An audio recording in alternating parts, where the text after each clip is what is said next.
नमस्कार मेरे प्यारे बच्चों, आप सभी लोगों का 2 मार्च को पेपर है और 2 मार्च के पेपर की आप सभी लोग बहुत तेज़ी से दमखम लगा के पूरी जोश के साथ तैयारी कर रहे होंगे। उस तैयारी में छोटी-सी ये वीडियो आपके लिए, आप सभी बच्चों के लिए, जो बच्चे सेंट्रल आइडिया को लेकर के परेशान हो रहे हैं, उनके लिए एक बहुत ही बम्बास्टिक ट्रिक आज के इस छोटे से सेशन में 5 से 6 मिनट की वीडियो रहेगी। इसमें हम आपको बताने वाले हैं और आप देखेंगे कि आप अपना सेंट्रल आइडिया खुद बना लेंगे। जी हाँ, 5 मिनट में आप सेंट्रल आइडिया लिखेंगे और 4 नंबर का आपके एग्जाम में पूछा जाता है, 6 नंबर के आपके स्टैंजा बेस्ड क्वेश्चंस आते हैं। तो 5 मिनट में किस तरीके से हम सेंट्रल आइडिया लिख सकते हैं खुद, देखिए एक तरीका होता है इसे याद नहीं करें बिल्कुल भी, ठीक है। आपने पूरा एक्सप्लेनेशन पढ़ा अगर एक्सप्लेनेशन पढ़ा है तो इस एक्सप्लेनेशन को एक सीक्वेंस में क्वेश्चन आंसर मेथड के माध्यम से आप इसे कर सकते हैं। क्वेश्चन आंसर मेथड क्या है?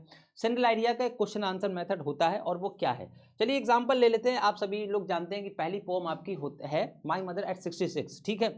और बहुत इंपॉर्टेंट है भी इसलिए क्योंकि आपको सेंट्रल आइडिया डेफिनेटली आपको यहाँ से कम 4 से 5 सेट में देखने को मिलेगा। यहाँ पर 4 से 5 सेट में आपको central idea my mother at 66 से ही देखने को मिलने वाला है।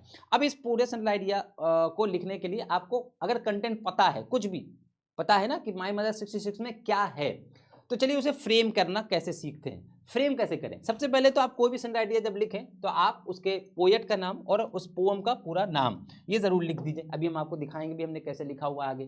तो नेम ऑफ द पोएम और नेम ऑफ द पोएट तो आप ये जनरली जानते हैं, this poem has been compose ऐसे लिखा जाता है, this poem has been composed by Kamala Das. अब जब आप दिस पोएम लिख रहे हैं तो आप उसकी जगह लिख दीजिए my mother at 66 has been composed by Kamala Das. पहली लाइन आपकी हो गई। आपको सिर्फ 5 से 6 सेंटेंस ही लिखना है, यहाँ पर बहुत सारे क्वेश्चन है। क्वेश्चन नंबर 2, अब आपको ये देखना है कि उस पोम में किस बारे में बात करी गई। 1 या 2 लाइन मैक्सिमम, केवल 1 या 2 लाइन ही आपको लिखना है कि थीम ऑफ द पोम क्या है। तो इस पोम में क्या बताया कमला दास ने? अपनी माँ की बढ़ती हुई उम्र के बारे में बताया है और उनको खो देने के डर को अपना दिखाया है, ठीक। ये थीम हो गई। अब उसके बाद जो चीजें हुई, एक्शन हुआ, उन एक्शन को एक एक लाइन लिख देना है, बस हो गया आपका सेंट्रल आइडिया। जैसे how did the poet feel on seeing. अब उसने जब ये बताया तो वो अपनी माँ के साथ एयरपोर्ट की तरफ जा रही थी। तो जब वो जा रही थी तो पोएट को कैसा फील हुआ जब उसने अपनी माँ का चेहरा देखा? ऑफ कोर्स उसने अपनी माँ का चेहरा देखा तो उसे बहुत ही डर लगा, उसे बहुत ही दुख हुआ। इन्हीं बातों को आप फ्रेम करेंगे। हमने आगे लिखा हुआ, When did this thought came to his mind? ये थॉट उसके दिमाग में आया कब? जब वो अपनी माँ के साथ कार में जा रही थी। इसका आंसर ही आपको लिख देना है, बस एक एक लाइन करके इसका आंसर लिख देना है। What did she do to come out of this thought? इस थॉट से, इस विचार से बाहर आने के लिए उसने क्या किया? उसने कार के बाहर झांका। यही तो इसका आंसर हुआ। उसने क्या किया था? उसने कार के बाहर झांका। अब फिर क्वेश्चन, उसको कार के बाहर क्या देखने को मिला? What did she see outside of the car? उसने देखे बच्चे खेलते कूदते दौड़ते हुए बाहर की तरफ आ रहे हैं अपने अपने घरों से और पेड़ पीछे की तरफ जा रहे हैं, यही तो देखने को मिला। इन बातों को आप इंग्लिश में लिखिए। How did she feel having seen all those thing? इन सारी चीजों को देख के उसे कैसा लगा? शी बिकेम वेरी हैप्पी, बहुत ही खुश हुई, सिंपल सी लैंग्वेज में। And what happened after reaching the airport? Airport पहुंचने पर क्या हुआ? उसने अपनी माँ को दोबारा से देखा और सी यू सून अम्मा कहा।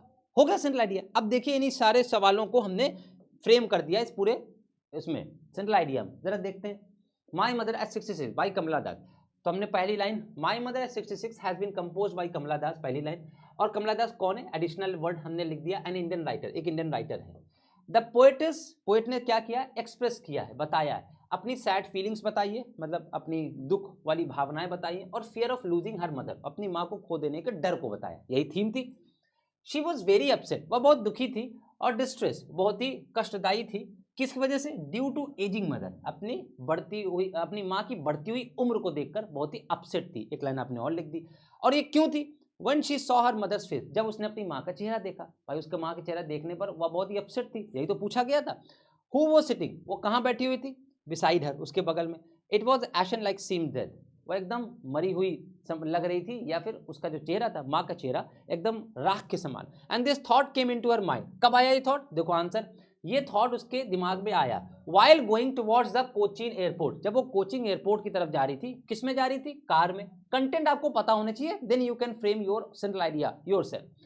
She peeped out of the car to come out of her distressful, उसने बाहर झांक के देखा। पीप्ड आउट का मतलब होता है बाहर झांकना, बाहर झांक कर देखा कार से, इस थॉट से बाहर आने के लिए, इस डिस्ट्रेसफुल थॉट से बाहर आने के लिए। अब उसने क्या देखा? She saw tree going to backwards, I think going backwards, उसने देखा पेड़ पीछे की तरफ जा रहे हैं। And children coming out of their home happily, और बच्चे खुशी खुशी अपने घरों से दौड़ते हुए बाहर निकल रहे हैं।